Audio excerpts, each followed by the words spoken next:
आज पितृपक्ष श्राद्ध का 5वां दिवस है। जय श्री राम। हे राम जग तेरो नाम। हे राम तू ही माता तू ही पिता है। तू ही माता तू ही पिता है। तू ही तो है राधा का श्याम। हे राम तू अंतर्यामी तू ही सबका स्वामी। तू अंतर्यामी सबका स्वामी। तेरे चरणों में चारों धाम। हे राम तू ही बिगाड़े तू ही संभाले इस जग के सारे काम। हे राम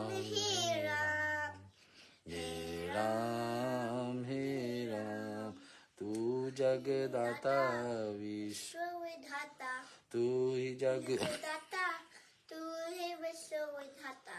तू ही सुबह तू ही शाम। हे राम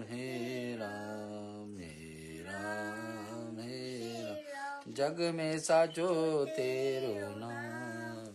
हे राम जय श्री राम। भाई भक्तन 5वां दिवस पितृपक्ष श्राद्ध अश्विन महीना। और इस बीच में हम लोग श्रवण करने जा रहे हैं श्री हरि का दिया हुआ उपदेश गरुड़ पुराण से। आप पिछले 4 दिवस हम लोग सुन चुके हैं। अभी के लिए फिर हम लोग जुड़ गए। भगवान श्री हरि विष्णु गरुड़ जी का मांग पर एक ज्ञान की बातें बतलाते हैं कि कैसे एक व्यक्ति को जीवन में क्या करना चाहिए। जन्म लिए हैं मनुष्य का और सनातनी में जन्मे हैं। हिंदू धर्म का अनुभव है तो पता है कि देवता कौन है, कैसे विधि विधान से देवताओं को आराधना करना चाहिए और करने के पश्चात फिर क्या अपने के मार्ग खोल लेते हैं कि भगवान हम लोग को मुक्ति दिलाए। ऐसा भावना से लेकर हर एक व्यक्ति को जीना चाहिए। ऐसे नहीं हो पा रहा तो कहीं न कहीं हमारे में कुछ कमी है, कमजोर है जो हम नहीं कर पा रहे। आइए हम लोग बिना विलम्ब को वैसे ध्यान मंत्र और फिर शुरुआत करते हैं। हरि ओम श्रीमन महागणाधिपते नमः। श्री लक्ष्मी नारायणाय भ्यो नमः। श्री उमा महेश्वराय भ्यो नमः। ओम सची पुंद्राय भ्यो नमः। ओम मात पितृ चरण कमले भ्यो नमः। ओम इष्ट देवताये भ्यो नमः। ओम कुल देवताये भ्यो नमः। ग्राम देवताये भ्यो नमः। वास्तु देवताये भ्यो नमः। हम सर्वेभ्यो देवेभ्यो श्री गुरु चरण कमले भ्यो नमः। परम ब्राह्मणे इति स्वस्ति वाचनम। कल का विषय हम लोग छोड़े थे भगवान श्री हरि का बताया हुआ मृत्यु के दिन मृत स्थान पर पहला श्राद्ध का विषय हम लोग सुने थे और कहाँ पर कौन सा पिंड कब अर्पण करना चाहिए इस विषय को कल हम लोग श्रवण कर रहे थे। संक्षिप्त में रूप में मैंने वार्षिक कृत्य कह दिया हूँ। गरुड़ जी अब तुम मुझे एकादश श्राद्ध के विषय में बताएं और पुरुषों के लिए पिंडदान इन दिनों में से दिया जाए, उसका अमुक प्रेत निमित्त दिया जाता है, ऐसा कहकर पिंडदान देना चाहिए। एकादश यानी कि 11वां दिन और 12वां दिन पर तो जरूर सपिंडी कर देना चाहिए, भगवान का आदेश ना कि बीच में जीवन में आने वाले पूरे वर्ष में तो कर सकते हैं, 6 मासी पे भी सपिंडी कर सकते हैं।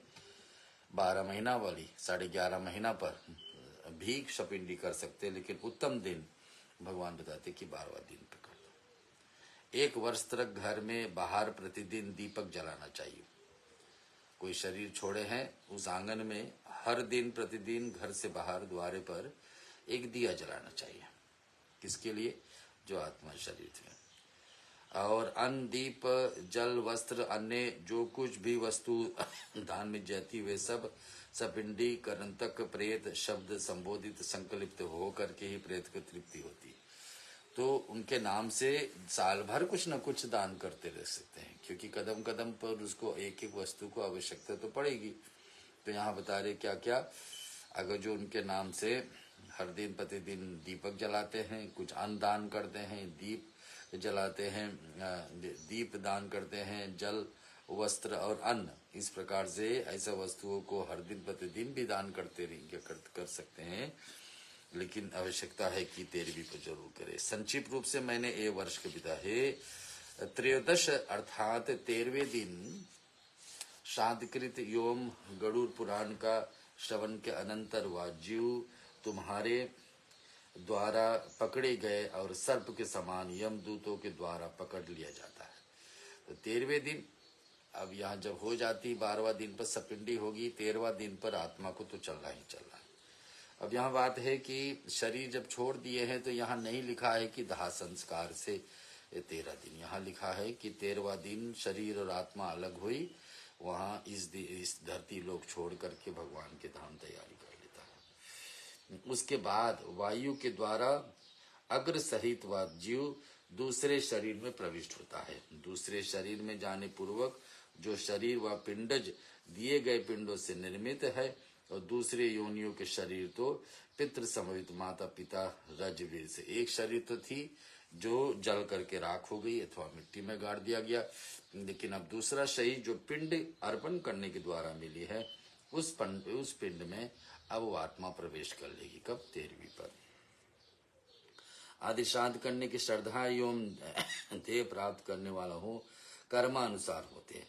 प्रमाणित यम और मृत्युलोक में, मृत्युलोक के बीच 66,000 योजन अंतर है, धरती लोक से और यमलोक।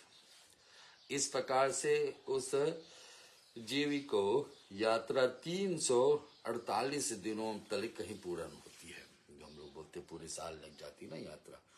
और इस यमलोक की यात्रा में जीव को यमदूत खींचते हुए ले जाते। जो प्राणी अपने जीवन भर पाप से अनुरूप थे, उनके उस मार्ग में जो कष्ट भोगना पड़ता है उसको विस्तार पूर्वक सुनो।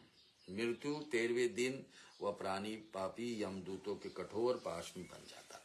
ये ज्यादा से ज्यादा विषय जो अभी तक हम लोग सुन रहे हैं, ये सब बुरे कर्म करने वालों के ऊपर लागू है। हम आपको सुना रहे श्री गरुड़ पुराण। भगवान विष्णु अपने सवारी गरुड़ जी को प्रश्न पर एक उत्तर दे रहे हैं। हाथ में अंकुश के लिए हुए क्रोध वेश तनी हुई बहुओं से युक्त दंड प्रहार करते हुए यमदूत उसको खींचते और दक्षिण दिशा सिद्ध होकर के अपने लोक को ले जाते। सुधा से ज्यादा समिति यही होगा, चाहे जितनों भी कर्म किए होंगे अच्छे, सबको ये सब के भी लोग, सबके लिए भी हम लोग यही करवा देते हैं कि 13वें दिन आत्मा को निकलना है। वास्तव में जो व्यक्ति शुभ कर्म किए हैं उनके लिए तो कुछ भी आवश्यकता नहीं हो, तो अपना भाग बना ही लिया। लेकिन यहाँ बताते कहीं कहीं उस मार्ग में अग्नि जलती है जो दुष्ट आत्मा है, और कहीं कहीं सैकड़ों दरोरों से दुर्गम भूमि होती है, प्रचंड सूर्य की गर्मी होती है, मंदराचल की ख्यात होती है। ऐसा माना जाता है ना कि जो नरक भोगना होता है उसमें बहुत सारी कठिनाई है ना। जो एक शरीर तो जल करके राख होगी, लेकिन दूसरा शरीर जो जिस द्वारा मिली है और जो इस लोक को छोड़ करके जाते हैं भगवान का लोक, उस शरीर को बहुत सारे कष्ट झेलना पड़ता है। मृत्यु 13वें दिन वह पापी यमदूत कठोर पाशों में बांधा जाता है। और फिर बताया जाता है कहीं कहीं उस मार्ग में अग्नि जलती है, और कहीं कहीं सैकड़ों दरारों से दुर्गम भूमि होती, प्रचंड सूर्य की गर्मी अलग बात। जीव अपने कर्मानुसार दूसरे शरीर प्राप्त करके यम लोग नाना प्रकार के कष्ट भोगता है। कर्मानुसार उनको नया शरीर तो मिल गई, अब वो यम यातनाएं को कैसे भोगेगा उसको हम लोग सुनेंगे। मैं आपको सुना रहा हूँ गरुड़ पुराण। आज 5वां दिवस है, 5वां अध्याय है, और कहाँ से हम आपको बोल रहे हैं, गरुड़ पुराण का धर्म कांड से, जिसमें यही अंत्येष्टि के विषय में विस्तार से वर्णन किया गया है। और यह सुना रहा हूं मैं आपको कि यम यमलोक इस मार्ग में 16 पुरी होते हैं, जिसको नाम पहले सुन चुके। यमपुरी है, सोमपुरी है, नगेंद्र भवन है, गंधर्व है और शैलागमन है, क्रौंच है, विचित्र भवन है। ये सब सारी यमपुरी के नाम है। पर पयोवर्षान है, सीधा डहर है, बहुभाती है, स्तुत भवन है, रौद्र है। ये 16 पुरी है। भयंकर होने से भी दूरदर्शन है। यमपुरी में मार्ग में प्रविष्ट होकर जीव हे पुत्र हे पुत्र हे पुत्र को याद करता है। जब जीव स्थान पर पहुंचता है तो अपने पोता, अपने पिता, अपने पुत्रों को याद करता है कि हमारे लिए कुछ हो, हमारे लिए कुछ तैयारी अर्पण किया जाए, कोई उपाय ढूंढा जाए न? वहां देखने में अत्यंत सुंदर वट वृक्ष है, जहां पर जीव विश्राम करना चाहता है, किंतु यमदूत उसको वहां से विश्राम नहीं करने देते। उसके पुत्रों के द्वारा स्नेह पूर्वक अथवा अन्य किसी को द्वारा कृपा पूर्वक पृथ्वी पर जो मासिक पिंडदान जाता है, उसके वहां पर खाता है। तो अगर 13वीं पर पूरे वर्ष का पिंड निकल गई तो ठीक है, नहीं निकली तो हर महीने जिस तिथि पर शरीर छोड़े उस महीने पर कुछ न कुछ उस आत्मा को देना होगा। और भक्तजन ऐसा होता है कि ताश जीव अपने कर्मानुसार एक एक योनि जैसे एक एक कदम पर ऐसा ही चलते रहेगा। और उसके पुत्रों के द्वारा स्नेह पूर्वक कुछ मिलता है तो ठीक है, नहीं मिलता है तो अत्यंत पीड़ित होकर वह इस प्रकार से विलाप करता। क्या विलाप करता? जलाशयनेव कृतो मया दग्धं मनुष्यत्रे पशुपचेतं कपितयातानं च गोचरकृतः शरीरे निस्तं यां तव कृताहम्। उस जन्म में मनुष्य और पक्षियों को संतुष्टि के लिए मैंने जलाशय नहीं खुदवाया। तो यहाँ तक भी चलिए पूजा पाठ नहीं किया, भक्ति पूजा नहीं किए और अपने स्वरूप कर्म नहीं कर पाए, दूसरे मनुष्य के भलाई के लिए कुछ नहीं कर पाए, लेकिन पक्षियों के लिए कुछ नहीं कर पाए, पशुओं के लिए कुछ नहीं कर पाए।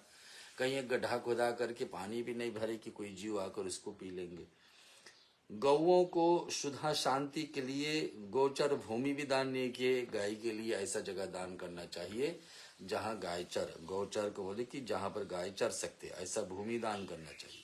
अतः शरीर जैसा तुमने किया है उसके अनुसार अब तुम अपना विस्तार हो। तो और उस सौरीपुर का रूपधारी इच्छा अनुसार सिद्धतेलियोम गतिशील राजा राज्य करते। उसके दर्शन मात्र से करने से ही जीव भय से कांप उठता और अपने अनिष्ट शंका से ग्रसित होता है। पक्ष के पुत्र आदि स्वजनों द्वारा पृथ्वी पर गले हुए जल युक्त पिंड खाकर आगे बढ़ते हैं। वहां से वे आगे बढ़ता हुआ मार्ग में यमदूतों खड्ग ग्रह प्रहार के अत्यंत पीड़ित होकर प्रकार से विलाप करते। फिर कैसे विलाप करेंगे, क्या दुख लेंगे कि वह नित्य दान और गौहादि कृत पुस्तम च दत्तता विद्याश्रम पुराण दृष्टि या सर्वतेम भेवाहम। शरीर का विस्तार अत वह त्वचाकृतम है। कहने का मतलब है शरीर मैंने जल आदि सदा दान नहीं किया है। मैंने जल भी दान करना बड़ी बात है, जल किसी को पिला देना ये भी एक पुण्य है। मैंने जल दान भी किसी को नहीं किया, ना तो नियम के प्रतिदिन गाय के लिए अपेक्षित कुछ किए, गाय के लिए चारा लाना, चारा दिलवा देना, ये भी बड़ी बात है।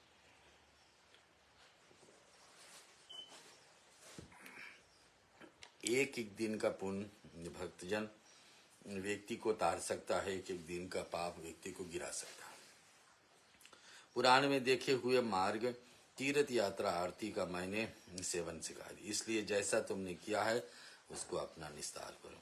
इसके बाद जीव नागेंद्र भवन जब पहुंचता है तो वहां पर क्या होता है, तो वहां पर वह अपने बंधु बांधुओं द्वारा दूसरे महीने के दिए गए अन्न खा करके आगे जाता है, प्रस्थान करता है। जलते हुए उसके ऊपर यमदूतों कृपान की मुठिया को प्रहार के इस प्रकार जाने पर वह प्रकार विलाप करता है। कैसे विलाप करेगा? पराधीन नमो भूत सर्व मम मूर्ख शिरोमणे महताम पुण्य योगो मनुष्यम लब्ध वाहनम। बहुत बड़े पुण्य करने वाले पश्चात मुझे मनुष्य योनि प्राप्त हुई थी। तो व्यक्ति उस समय सोचने लगता कि बहुत श्रेष्ठ शरीर मुझे मिला था और बहुत पुण्य इस शरीर से हम कर सकते थे, लेकिन क्यों नहीं कर पाए। गया अर्थात मनुष्य योनि प्राप्त करके भी मैंने कुछ सत्कर्म नहीं किया। जीव उस समय पछताता। इस प्रकार विलाप करता हुआ जीव तीसरे मास में पूरी होते ही गंधर्व नगर पहुंच जाता है और वहां पर तदंतर समर्पित किए हुए तृतीय मासिक तीसरा महीना का समय अब कहा गंधर्वपुर। वहां खाकर वह पुण्य आगे चलता है। मार्ग में यमदूत उसके कृपान से अग्रभाग से मारते हुए उसे लेकर के पुण्य चलते। मया ना दक्त ना हुतो हुताशने तपो ना तप्त हिमाशगरम ना सेवेत गांग बाहो महाजलम शरीर निस्तम तो तवम कृताम। इसका अर्थ क्या है कि मैंने कोई दान नहीं किया, अग्नि में आहुति नहीं दी और हिमालय की गुफाओं में जाकर के पैर गया भी नहीं और वहां पर यात्रा नहीं की, तीर्थ का यात्रा नहीं की। मैं तो इतना नीच हूं कि गंगा में परम पवित्र जल का भी सेवन नहीं किया। मैंने जल को पीना भी, जल को उसको श्रवण दर्शन करना गंगा को और उसको अपने शरीर में उससे स्नान करना, तीनों महापुण्य है, लेकिन कोई नहीं करता है जो बताया जाता है। इसलिए हे शरीर, जैसे ने तुमने कर्म किया उसके अनुसार अपना निस्तार करो। तो गरुड़ जी चौथे महीने में जो आत्मा शरीर छोड़ कर गए हैं शैलागमन पहुंचता है। वहां पर उसके ऊपर निरंतर पत्थरों की वर्षा होती है। पुत्र के द्वारा दिए गए चतुर्थ मासिक में श्राद्ध को प्राप्त होकर वह जू सरकते हुए लेकर के पत्थरों से गहार अत्यंत पीड़ित होकर वह गिर पड़ता है, रोता है। रोने में क्या आता है सुनिए। ना ज्ञान मार्गो ना चा योग मार्गो ना कर्म मार्गो ना चा भक्ति मार्ग ना साधु संघातम किम तो श्रुताः मैं शरीरम ना निस्तरम यत तेयम कृताहम। इसका अर्थ है कि मैंने तो ज्ञान मार्ग सेवन के योग मार्ग ना कर्म मार्ग ना भक्ति मार्ग को अपनाया, ना अच्छा कर्म ही किए ना भक्ति। हिंदुओं के लिए दो उपाय है मुक्ति का, पहले है अच्छे कर्म, दूसरा है भक्ति का मार्ग। माने दोनों भी कर सकते हैं, भक्ति में भी रहे अच्छे कर्म में भी लगे रहे। तब जैसा तुमने किया है उसी अनुसार अपना निस्तार करो। मृत्यु के पांचवें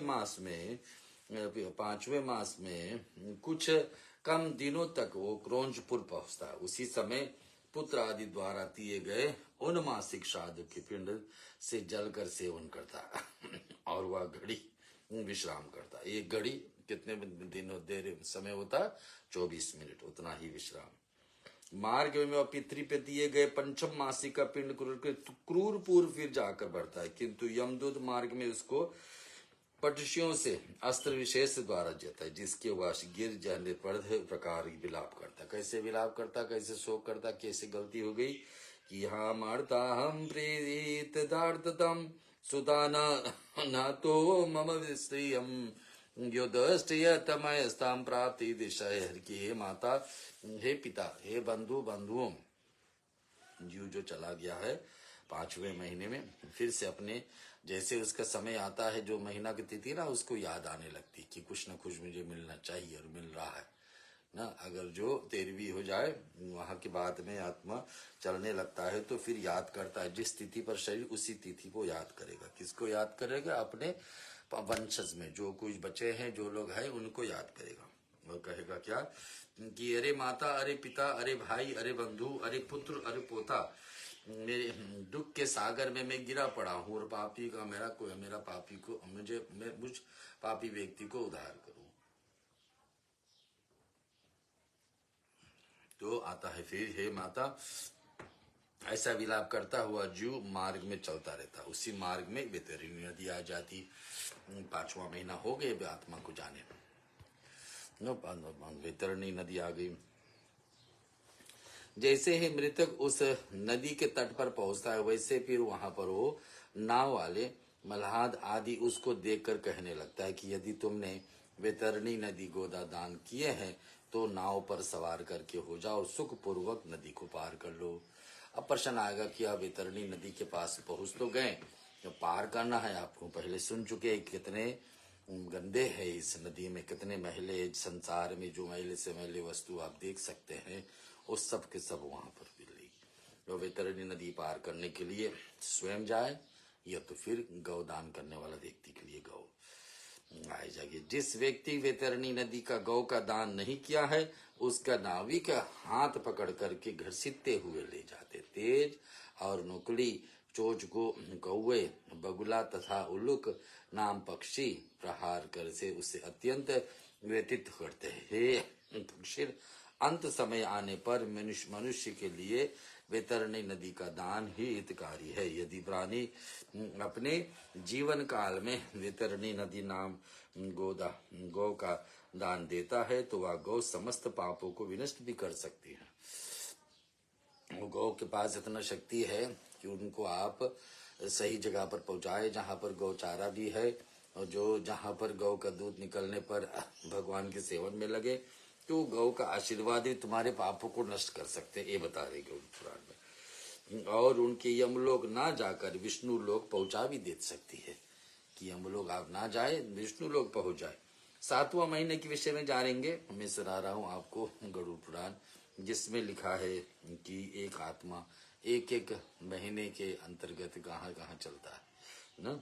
तो 7वें मास में जाने पर मृतक बृहस्पति नाभ के पूर्व में आ जाता, वहां पर सप्तमासिक सोदक पिंड सेवन करते हुए आगे बढ़ता है। 7वां महीना लग गई अब। और आघात से पीड़ित होकर वो जीव वह इस प्रकार से विलाप करता है कि ना दग्ध ना हो तो तप्त ना स्नानम तकृत हितम यादेशास्तम चरित कर्म उड़ातम मोक्ष वादासित।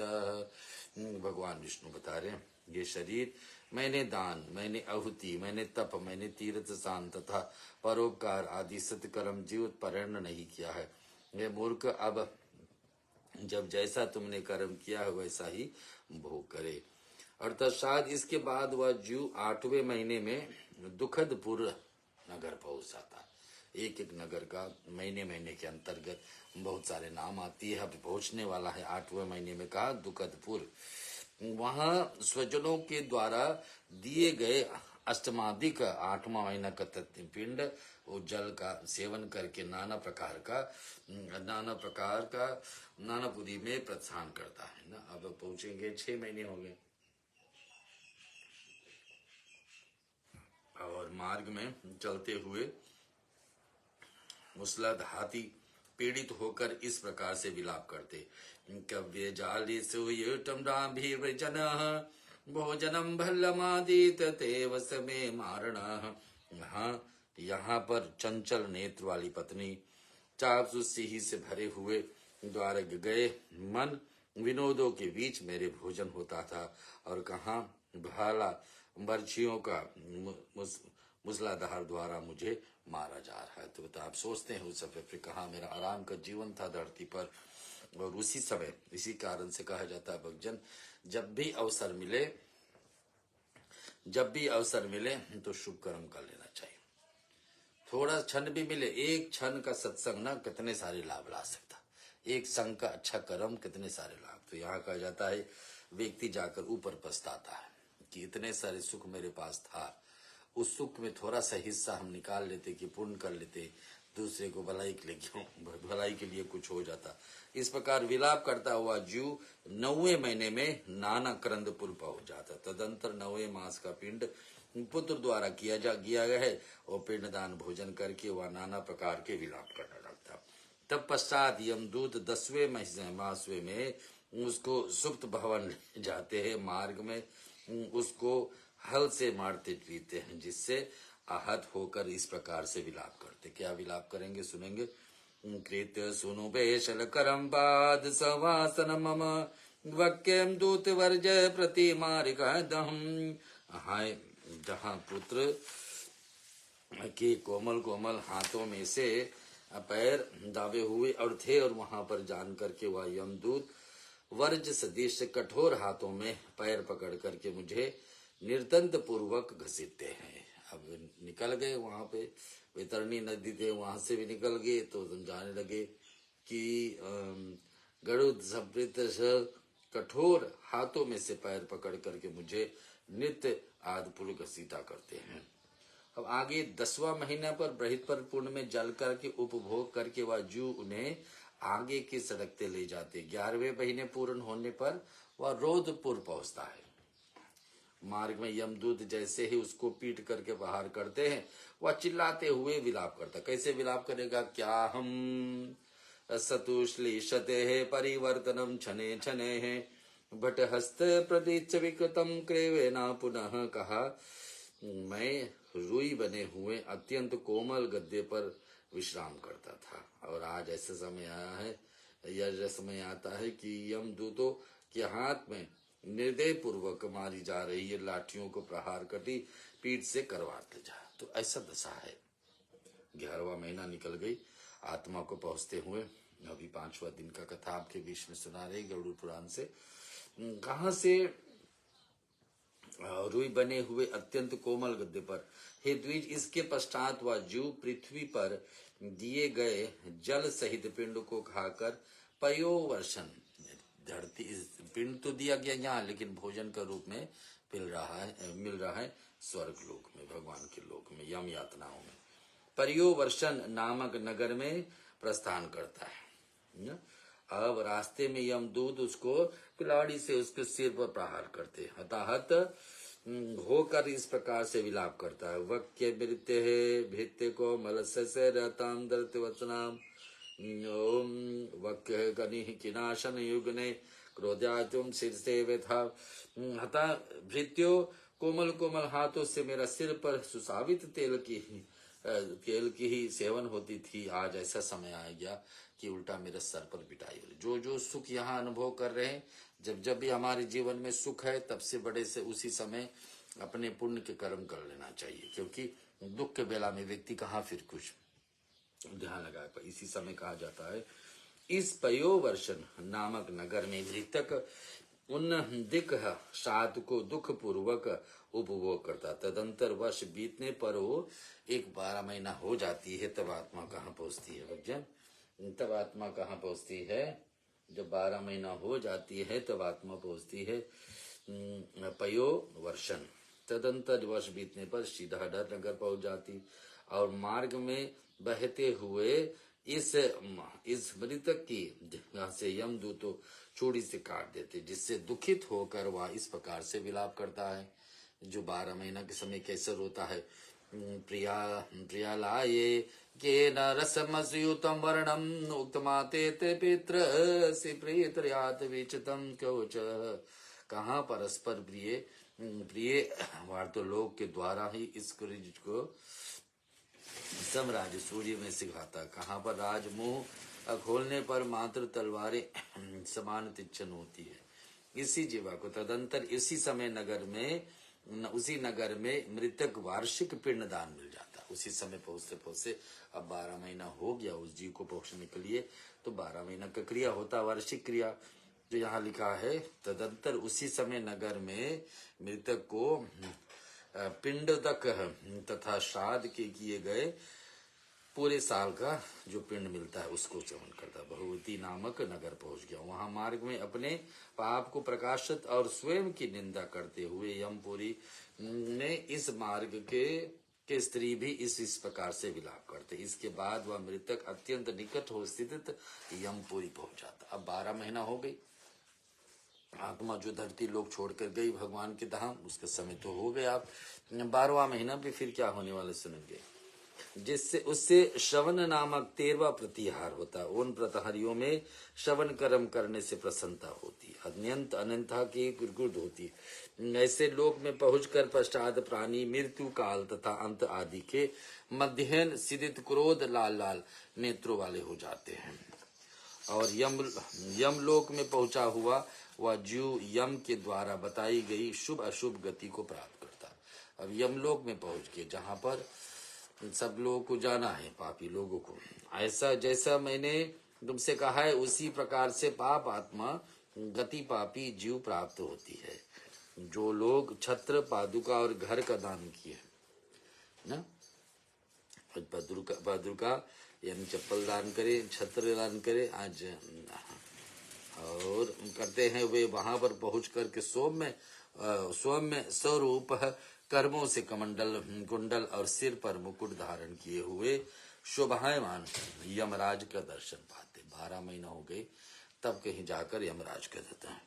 क्योंकि वहां पर जीव को बहुत भूख प्यास लगती, इसलिए एकादश, द्वादश, शन मास तथा वार्षिक तिथि पर बहुत से ब्राह्मणों भोजन कराना चाहिए। तो बताए कि ऐसा है, जो व्यक्ति जब पहुंच जाता है अपने भगवान के धाम पर, तो उधर धरती पर उनके परिवार लोगों को चाहिए कि एकादश, 11वां दिन, 12वां दिन, छमासी पर, 13वीं दिन छमासी पर और सलीना पर बहुत सारे लोगों को भोजन करवाएं। जो व्यक्ति पुत्र, स्त्री तथा अन्य सगे संबंधियों के द्वारा कहे गए उन स्वार्थ को जीवन पर्यंत सिद्ध करते हैं और अपने परलोक को बनाने के लिए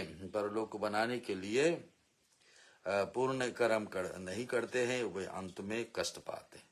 जो व्यक्ति ऐसे शुद्ध कर्म नहीं कर पाए और अंत में पहुंचेंगे तो बड़ा कष्ट पाएंगे। गरुड़ जी मृत्यु के पश्चात संयम रूप से पूर्व को जानने वाला प्राणी की जो गति होती है सुनाए। वो वर्ष पर्यंत जो कृत्य किए गए हैं उनकी मैंने आपसे कह दिया, अब मैं क्या कहूँ। तो बोले अब साल तो हो गया, 1 वर्ष हो गए आत्मा को यहाँ से पहुंचने में। हम लोग आगे क्या सुनना चाहेंगे गरुड़ जी का प्रश्न भगवान विष्णु से। हम आपसे वित्सकर कर्म महिमाम राजा वीर वाहनम कथा तथैव देव ऋषि नारद पूर्वजन्म कृते इति यासमनुवर्णम सतसंगतियाम भगवत यंत्र महात्मने विरशोदक सर्ग प्रभाव राजा वीर वाहनम न पुण्य लोक प्राप्ति ही।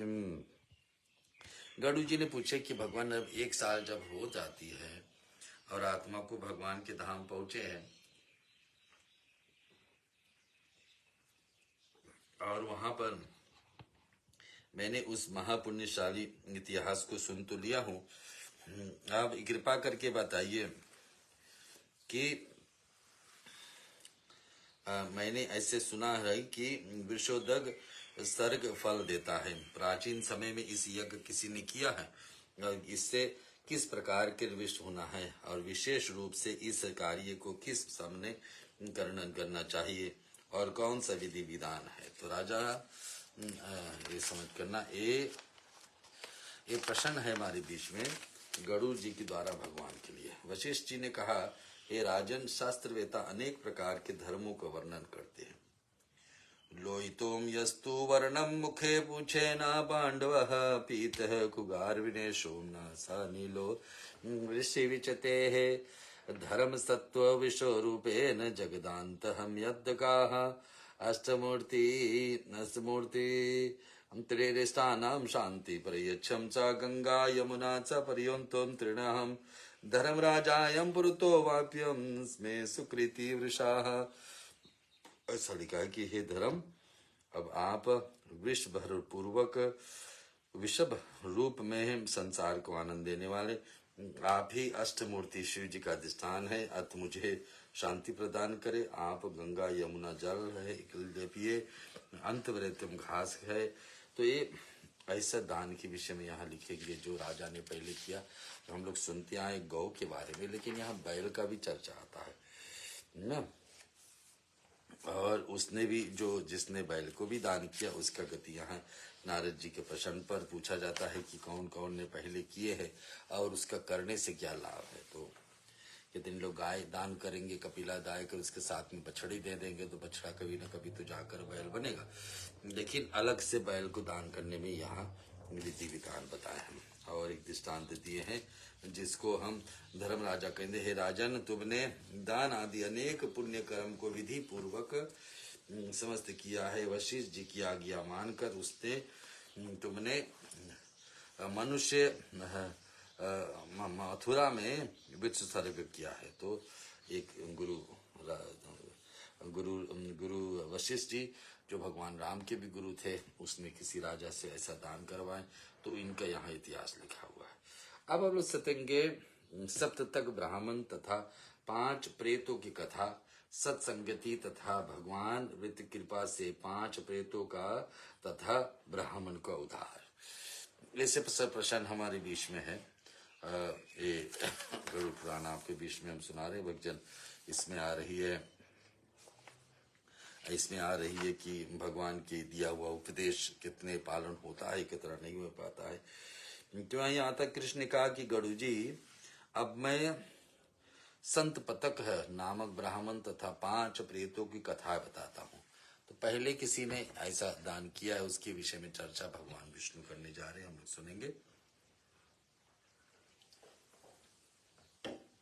सुनेंगे। यहाँ आता है कि दक्षिण पूर्व काल में सप्तक नाम जो ब्राह्मण था, उसका ऐसा धन हुआ। आकाश मिलाए हुए उस प्रेत रूपी स्वयं को समझकर भारत ब्राह्मण पूर्व मन से मेरी शरण में आ गया। देवादिदेव चिंतित होकर के सुदर्शन चक्र के द्वारा मुझे हरि का प्रणाम कर हुआ, इस प्रकार के स्तुति करने लगे। जिन भगवान अपने चक्र में प्रहार गहा में मुख को विदीर्ण उसके दुखों को नष्ट किया जाता, वह ग्रह के मुख से फंसे हुए गजराज मुक्त कराने वाला वे श्री हरि मेरी कर्म प्रायश्चित को काट कर मुझे मुक्ति दिया। तो जिसने इसको पालन किया, तो भगवान बता दे कि जीवन में अगर जो अच्छे कर्म भी किए, कुछ नहीं ठीक कर पाए, तो उनका भी परिणाम यहाँ है। बड़े से बड़े ऐसा दान में व्यक्ति भगवान उसको पुण्य को जागृत कर देता है और पापों को क्षय कर देता।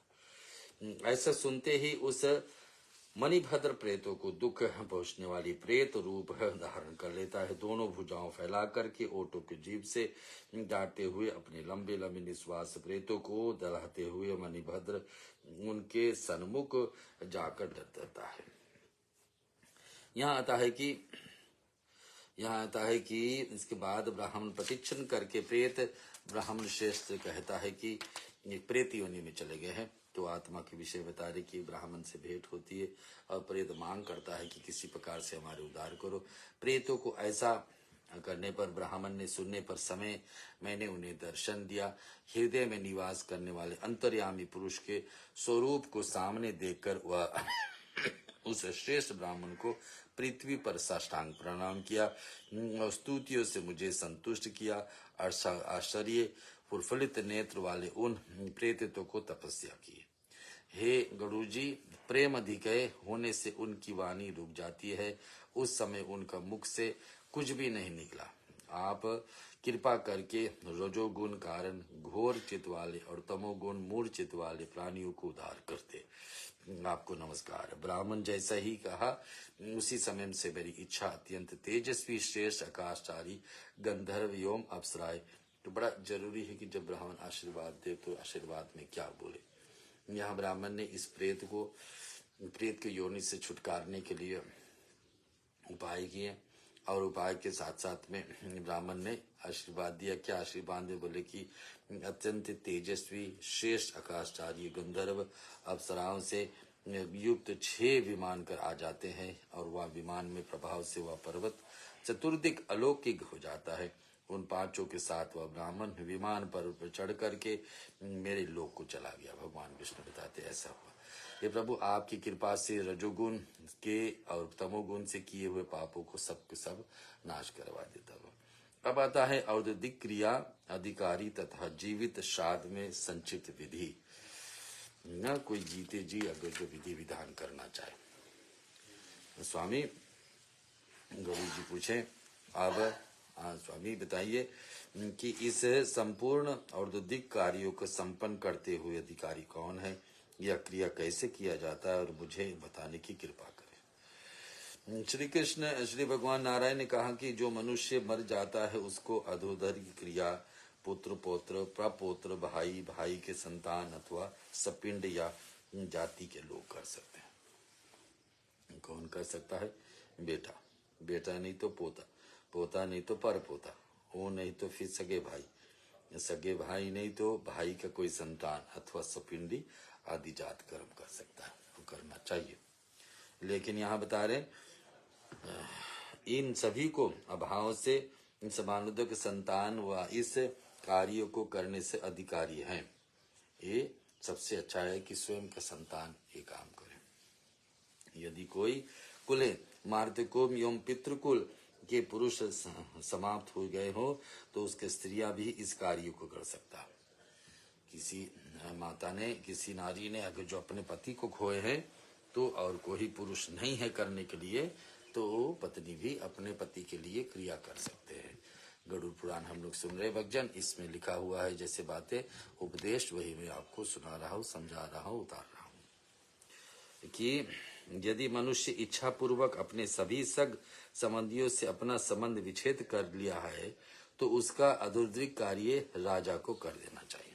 उनके परिवार में कोई हिस्सा नहीं है, परिवार में कोई हिस्सा नहीं है कि तुम्हारे उनके क्रिया कर सके, तो गांव के राजा, गांव के मुखिया वही काम कर सकता है। यह क्रिया 3 प्रकार के होते हैं जिनसे पूर्व क्षमा करना। श्री कृष्ण गोविंद हरे मुरारी, हे नाथ नारायण वासुदेव। श्री कृष्ण गोविंद हरे मुरारी, हे नाथ नारायण वासुदेव। श्री कृष्ण गोविंद हरे मुरारी, हे नाथ नारायण वासुदेव। तो हम लोग चल रहे हैं आज 5वां दिवस के साथ साथ में भगवान ने बता रही यह क्रिया 3 प्रकार की, जिनके सूर्य, जिनके पूर्व मध्यम एवं उत्तर क्रियाओं को सगा दी जाती है। हे इस क्रियाओं को प्रति संवत्सर एकादश विधान से करना उचित है। इस श्राद्ध क्रिया फल को तो मुझे सुनो। ब्रह्मा, इंद्र, रुद्र, अश्विनी कुमार, सूर्य, अग्नि, वसु, मरुदन, विष्णु, पितृगण, पक्षी, मनुष्य, पशु, शरीरूप, मातृगण और इनकी अतिरिक्त जो भी प्राणी इस संसार उत्पन्न हो, उन सभी को श्रद्धा पूर्वक किए जा रहे श्राद्ध का मनुष्य प्रसन्न कर सकता है। ऐसा श्राद्ध से तो संपूर्ण जगत प्रसन्न हो जाता है। जो लोग अपने अपने संबंधियों के द्वारा किए गए श्राद्ध से संतृप्त हो जाते हैं, वे श्राद्ध कर्ता को पुत्र, स्त्री और धन आदि द्वारा तृप्त करते हैं। यानी कोई अगर जो कहने का मतलब यह है कि किसी का क्रिया, एक बेटा ने अगर जो पिता का क्रिया या माँ का क्रिया कर लिया और माँ पिता बड़ा संतुष्ट हुए कि जैसे विधि विधान हुई, तो उसके वो पिता या माँ जो शरीर छोड़ के गए, उसके पास इतना सामर्थ्य, इतना शक्ति हो जाती है कि वो आशीर्वाद दे सकते हैं कि जो भी उनके पास नहीं है, श्रद्धा श्राद्ध करता को पुत्र हो जाए, स्त्री हो जाए, धन संपत्ति बढ़ जाए, इतने आशीर्वाद देने लायक वो पितृ देवता हो जाते हैं। इस प्रकार से मैंने संक्षेप में अधिकार और क्रिया भेद का निरूपण बताया। भगवान विष्णु बोलते कि गरुड़ जी ने कहा, है देव श्रेष्ठ, यदि पहले कहे गए अधिकारियों से में एक भी ना हो तो उसमें समय मनुष्य क्या करना चाहिए। जिसके इसका नाम बताया ना, पहला संतान है, पोता है, पोता है, पर पोता है, भाई है, भाई के बच्चे हैं, ये सब नहीं मिल रहा तो क्या। जब अधिकारी व्यक्ति ना हो तो वैसी स्थिति में मनुष्य स्वयं अपने जीवन काल के जीवित श्राद्ध कर सकता है। जब आपको पता है कि आपका क्रिया शायद कोई ना कर पाए या जैसे आप चाहते वैसा विधि विधान नहीं हो पाएगा, तो जीते जी अपने क्रिया कर सकते हो। यहाँ बता रहे इस बात को सुनिए। भगवान बताते हैं मनुष्य स्वयं अपने जीवन काल जीते जी जीवित श्राद्ध कर लेना चाहिए। उपवास पूर्वक स्नान करके भगवान कृष्ण के प्रति आसक्त हृदय होकर मनुष्य एकाग्र मन से उसे कर्ता भोक्ता सर्वेश्वर विष्णु जी का पूजन करे। कैसे विधान से अपना क्रिया अपनी कर सकते हैं सुनेंगे कि पहले तो कुछ दिन उपवास रखना, उसके बाद वह अपने पितृगणों के लिए तिल एवं दक्षिणा आदि सहित 3 जलंधु ओम पीतेम भ्यो स्वधा कह करके निवेदित करके धेनु दान करके और धेनु यानी गौ दान करके ओम अग्ने अवाहनम स्वधानमा ओम सोमपे तते पिते स्वधानमा ऐसे स्मरण करता हुआ वह दक्षिण मुख होकर के दक्षिणा सहित तीसरी जल धेनु देते हुए विशेष रूप से यमांग्रिक स्वधानमा इस स्मरण करते हुए भगवान विष्णु को यजन से जल धेनु दान करके मध्य में ब्राह्मण को आह्वान करके उन्हें भोजन करवा देना चाहिए। माने अपना क्रिया अपने ही कर ले। जैसे दूसरे के लिए हम लोग करते हैं तो एक एक दिन का अलग अलग विधान है, 10वां का एक है, 11वां का है, 12वां का है, 13वां का है, वैसे ही सब कुछ अर्पेंगे। लेकिन उस जगह पर पिंडदान करते हुए स्वयं आत्मा कहना पड़ेगा, स्वयं आत्मा माने कि अपने के लिए कर रहे, जो मंत्र बोल करके अर्पण करेंगे। वह पहली जल धेनु उत्तर दिशाओं की ओर रख देना चाहिए, दूसरा जल धेनु दक्षिण दिशा में रखना चाहिए, 3 दिनों धेनु का मध्य में, तीसरी रख देना चाहिए। इस आहवद क्रिया को पूर्व सर्वप्रथम आहवन पूर्वक वैश्य देव से प्रतिदिन प्रति निर्धित ब्राह्मणों को भली भांति पूजा करके ले लेना चाहिए। वसुंदम भ्यो प्रिय रुद्रम भ्यो तथा सूर्यमधाम प्रिया भोजनाम पीम तदेत तदेनम आवानम। जो शेष कार्य उन्हें पितृ शेष कार्यों को तरह संपादित। उसके बाद वह वसयुक्त उद्देश्य ब्राह्मण को सुशील धेनु दान करे। तो यहाँ 3 गाय को दान करने के बता रहे, जो व्यक्ति अपना क्रिया अपने कर रहे, 2 कहीं समाज में, 1 जो ब्राह्मण करता रहे। तत्पश्चात अग्नि ओम कोण में रुद्र देवता को, दक्षिण दिशाओं में सूर्य देवता को और स्थित में ब्राह्मणों को भी 1 गाय देनी चाहिए तथा विशुद्धक के लिए तिल पूर्वक पात्र निवेदन करे। तदंतर ब्राह्मणों को अच्छे योदक दान करना चाहिए एवं ब्राह्मण को स्वस्ति वाचन के पाठ से करवावे। ये स्वयं अपनी क्रिया करने वाली विषय। इसके पश्चात स्वस्ति वाचन होकर कुल देवी ईशानी शिव तथा भगवान नारायण का स्मरण करे। तदंतर चतुर्दशी तिथि पर सुगमता से उपलब्ध होने वाली श्रेष्ठ नदी के तट पर जाए, वहां पर वस्त्र तथा लोखंड दान करके योम जीते जी इस मंत्र का जप करते हुए स्वयं दक्षिण मुख होकर के अग्नि को प्रज्वलित करे। तदंतर वह 50 कुशों से ब्रह्मकृत पुतल बना करके उसको दाह करे। मैंने अपना दाह संस्कार स्वयं कर रहे हैं तो क्या, नदी किनारे आग जला करके 50 कुश उसमें जलाए और कुश का क्षमा करना कुश का पुतला बना करके जलाए। उसको जला करके उसी को अपने अस्थियां समझ करके इसके बाद शमशान विद होम करके और अंत में पूर्णाहुति किया हुआ उसी कुश के पुतला का अस्थियां को ही गंगा जल डाल करके गंगा में प्रवाह करे, या तो गंगा जल डाल करके अनेक नदियों में करे। ऐसे कि अपने का स्वयं का हड्डियां है, स्वयं का अस्थियां है। पितृभ्यो नमस्तुभ्यम, इस मंत्र को प्रथम चरुदित है ओम यमाय नमः। इसे बोल करके मंत्र से यम द्वितीय से निवेदित करे कि नाभशे रुद्राय शमशान भेदाय भ्यो नमः। इस मंत्र से शमशान देवता रुद्र को निवेदित करे और उसके साथ शर्त करता 7 नाम वाली यमराज के लिए निवेदित करे। 7 यमराज का नाम क्या है? यमाय स्वधाय नमः, धर्मराजाय स्वधाय नमः, मृत्युए स्वधाय नमः, अंतकालाय स्वधाय नमः, विवस्ताय स्वधाय नमः, ओम कालाय स्वधाय नमः, ओम सर्व प्राणहराय स्वधाय नमः। तो उत्तम दिन है, उत्तम समय का है, बताया जाता कार्तिक के महीना। उस समय एक व्यक्ति जीते जी अपना क्रिया कर सकता है और ऐसा शव को क्रिया के साथ साथ में उनका अस्थियां में ले ले और उसे गंगा जल में डलवा दे तो पूरे के पुण्य आपके लौट करके मिलेगी जब स्वयं आप शरीर छोड़ेंगे। अब शरीर छोड़े कोई दोबारा कर दे ये काम क्रिया तो कोई असर नहीं, दोनों का पुण्य आपका है।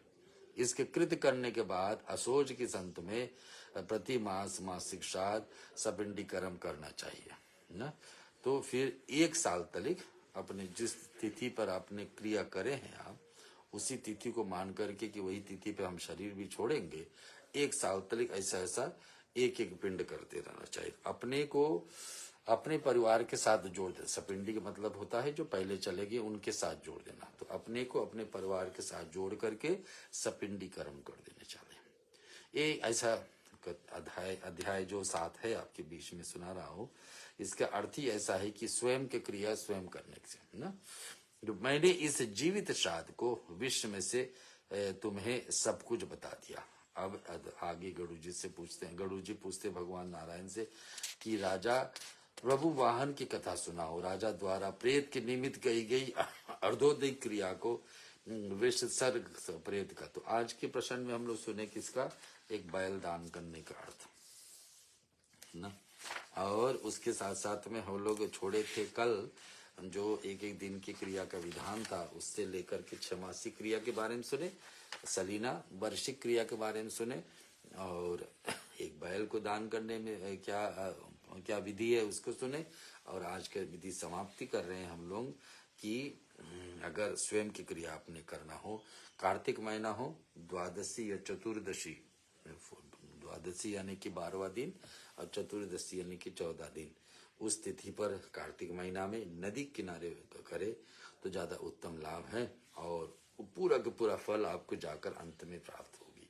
बोलो लक्ष्मी नारायण भगवान की जय।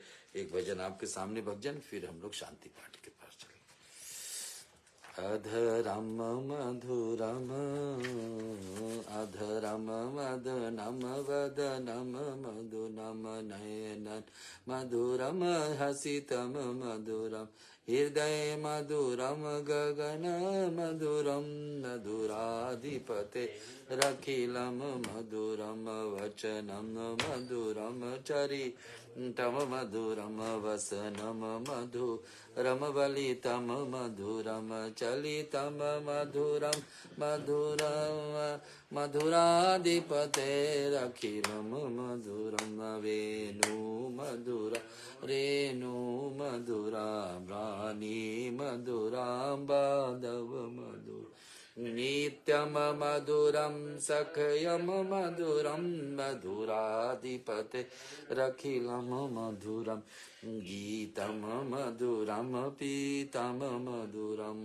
भोक्तम मधुरम सुप्तम मधुरम रूपम मधुरम तिलकम मधुरम मधुराधिपते रखिलम मधुरम करणम मधुरम तरणम हरणम मधुरम समरण मधुरम वमितम मधुरम शमितम मधुरम मधुराधिपते रखिलम मधुरम जा मधुरा माला मधुरा यमुना मधुरा नीची मधुरम सलिलम मधुरम मधुराधिप मधुराधिपते रखिलम मधुरम मधुरा लीला मधुरा युक्तम मधुरा मधुरम दुष्टम मधुरम शिष्टम मधुरम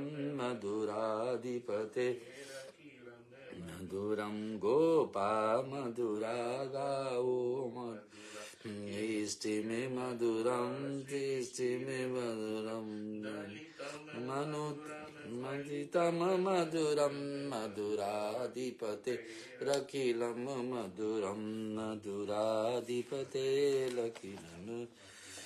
लक्ष्मी नारायण भगवान की जय। हम लोग शांति पाठ की तरफ बढ़े। आज हम लोग बहुत सारे विषय को लिए हैं। बीच में छमासी का हर एक महीना का पिंड, हर एक महीना में कहाँ कहाँ यमपुरी में कहाँ कहाँ विश्राम मिलता है, वो सारी बातें को सुने हैं। ज्ञान की बातें हैं, सारे उपदेश ही है, इसमें कोई कथा नहीं है। भगवान को उपदेश, भगवान जैसे ज्ञान का बातें हम लोग को बताते हैं, इसमें नहीं यही होता है कि गरुड़ जी का पसंद जैसा मिली वैसे वैसे भगवान तोड़ तोड़ के हम लोग को बताएं। फिर आखिरी वाली विषय थी स्वयं का क्रिया, जिसको ऐसा अनुभव है कि हो सकता परिवार में कोई हमारे लिए ठीक नहीं करेंगे तो जीते जी कर लीजिए। ये नहीं कि आप क्रिया कर दिए तो जल्दी मृत्यु हो जाएगा। समय विधाता तो जब लिखे हैं तभी होगा। हमारे प्रारब्ध ही विचार कर सकती कब हम लोग का अंतिम सांस होगी, तो उससे पहले तो होना नहीं। जन्म था विधि का विधान भगवान का बनाया हुआ बिगड़ जाएगा। तो इसके बाद लेकर के शांतिपाठ संक्षेप में कुछ प्रार्थना आपके बीच में, आपके जीवन में भी पितरों का आशीर्वाद पहुंचे, पितृगण आपका जीवन में कल्याण करे, आशीर्वाद बरसाए। जीवन में कुछ कमी रह गया हो तो उसका भगवान परिपूर्ण करे। इस बातों को लेकर के आज का विषय को विराम में दे रहे। ओम त्र्यंबकम यजामहे सुगंधिन पुष्टिवर्धनम उर्वारुकमिवावन्दनान्मृत्योर्मोक्षीयमामृतात्। ओम त्र्यंबकम यजामहे सुगंधिन पुष्टिवर्धनम उर्वारुकमिवावन्दनान्मृत्योर्मोक्षीयमामृतात्। ओम सर्वेषां स्वस्तिर्भवतु, सर्वेषां शान्तिर्भवतु, सर्वेषां पूर्णं भवतु, सर्वेषां मङ्गलं भवतु, सर्वे भवन्तु सुखिनः, सर्वे सन्तु निरामयाः, सर्वे भद्राणि पश्यन्तु, मा कश्चित् दुःखभाग् भवेत्। ओम असतो मा सद्गमय तमसो मा ज्योतिर्गमय मृत्योर्मामृतं गमय। ओम पूर्णमदः पूर्णमिदं पूर्णात् पूर्णमुदच्यते पूर्णस्य पूर्णमादाय पूर्णमेवावशिष्यते। ओम शांति शांति शांति। तुम्हें हो माता च पिता त्वमेव, त्वमेव हो बन्धु च सखा त्वमेव, त्वमेव हो विद्या द्रविणं त्वमेव, त्वमेव सर्वं मम देव देव। कायेन वाचा मनसेन्द्रियैर्वा बुद्ध्यात्मना वा प्रकृते स्वभाव करोमि यद्यद् सकलं परस्मै नारायणाय समर्पयामि, सदाशिवाय समर्पयामि, जगदम्बिकायै समर्पयामि। लक्ष्मी नारायण भगवान की जय। आज जुड़ने के लिए सभी को धन्यवाद, कोटि कोटि प्रणाम। भक्तजन, कल सुबह तर्पण का बेला फिर रहेगी, सप्तम दिवस सप्तमी तिथि क्षमा करना रहेगी, और उसमें आप फिर से जुड़ जाइए। सुबह वीडियो को दोबारा देख करके भी श्रवण कर सकते हैं, और ऐसे ही हर सुबह कोशिश रहती कि आपके बीच में तर्पण का साधन बना दे, ताकि आप देखा देखी घर पर भी कर सकते हैं। और शाम का बेल में थोड़ा से जैसे ज्ञान हम लोग को गरुड़ पुराण से मिलती है, भगवान विष्णु का दिया हुआ ही, जिस देवता के धाम पे हम लोग सब जाने के लिए ललायित रहते हैं, वही देवता के दिया हुआ उपदेश को गरुड़ जी को, गरुड़ जी जैसे प्रसन्न उसके उत्तर हमें मिलते हैं, वैसे यही बन जाती है ज्ञान, यही बन जाती है ग्रंथ, यही बन जाती है गरुड़ पुराण, जो आपके बीच में आज 5वां दिवस पूरा हो रहा है। बोलो लक्ष्मी नारायण भगवान की जय।